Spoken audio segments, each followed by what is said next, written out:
আদ্রিত শুভলক্ষ্মীকে বলে, এতদিন আমি যার কাছ থেকে দূরে থাকতে চেয়েছিলাম, এখন আমার শুধু তার কাছেই থাকতে ইচ্ছে করে।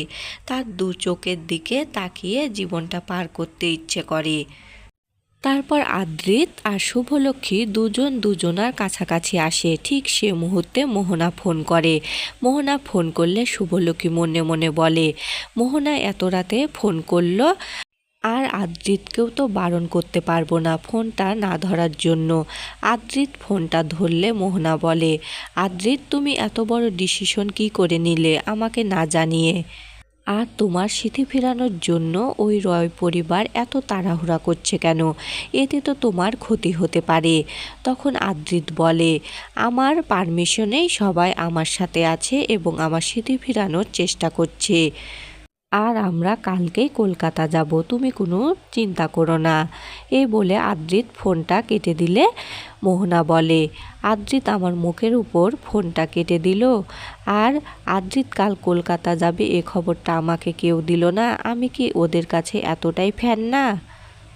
অন্যদিকে শুভলক্ষ্মী আদ্রিতের জামা কাপড় গুছিয়ে দেয়। তখন আদ্রিত বলে, কেশব, তোমার মাকে আমার জন্য চিন্তা করতে বারণ করো। আমার সাথে তো বাড়ির লোক যাবে, আমার কিছুই হবে না। আর শুভলক্ষ্মী, আমি জানি আপনার খুব টেনশন হচ্ছে আমাকে নিয়ে, কিন্তু আপনি কোনো চিন্তা করেন না, আমার কিছুই হবে না। আমি ভালোভাবেই ফিরে আসবো। এরপর আদ্রিত কেশবকে আদর করতে থাকে। শুভলক্ষ্মী যেন আস্তে আস্তে তার পুরনো আদ্রিতকে খুঁজে পাচ্ছে। তখনই আদ্রিতের ভাই এসে বলে, আমাদের যাবার সময় হয়ে গিয়েছে, তাড়াতাড়ি চলো। এরপর আদ্রিত রেডি হয়ে নিচে নেমে আসে। তখন আদ্রিতের মা বলে, আমার চেনা জানা একজন কলকাতায় আছে, এই নাম্বারটা নিয়ে যাও, আর কোনো সমস্যা হলে তাকে ফোন করো।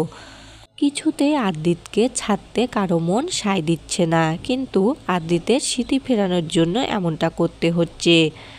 আদ্রিতের ঠাম্মি প্রার্থনা করে যে আদ্রিত যেন আবার সেই পুরনো আদ্রিত হয়ে এ বাড়িতে ফিরে আসে। আর আদ্রিতের দাদা বলে, তুমি যে কাজের জন্য যাচ্ছ তাতে যেন সফল হয়ে ফিরে এসো।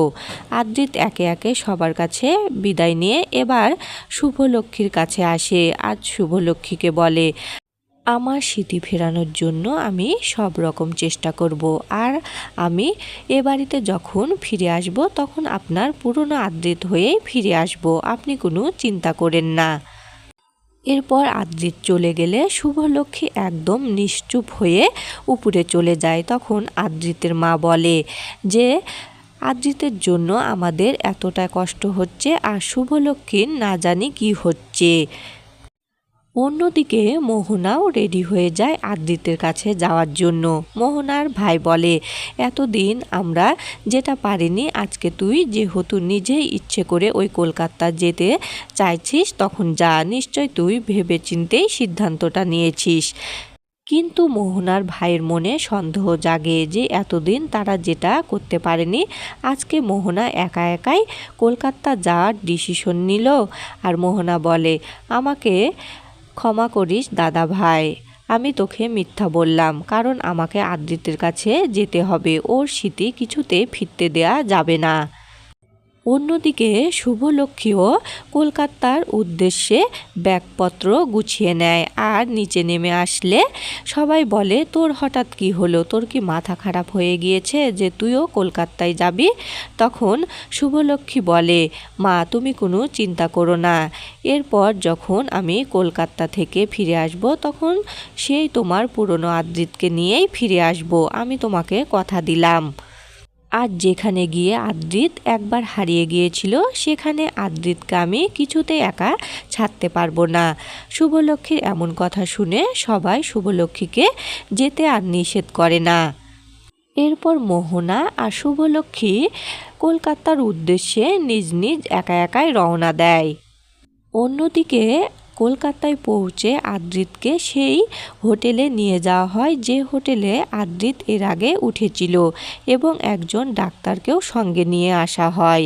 ডাক্তার বলে, আপনার কি কোনো কিছু মনে পড়ছে? তখন আদ্রিত বলে যে আমাকে একজন মাথায় মেরেছিল, এর চাইতে আর আমার অন্য কিছু মনে পড়ছে না, কিন্তু ডাক্তার, আপনি আমাকে স্মৃতি ফেরাতে সাহায্য করুন। আমি যে শুভলক্ষ্মীকে কথা দিয়ে এসেছি যে এবার যখন আমি বাড়িতে ফিরবো তার পুরনো আদৃত হয়েই ফিরবো।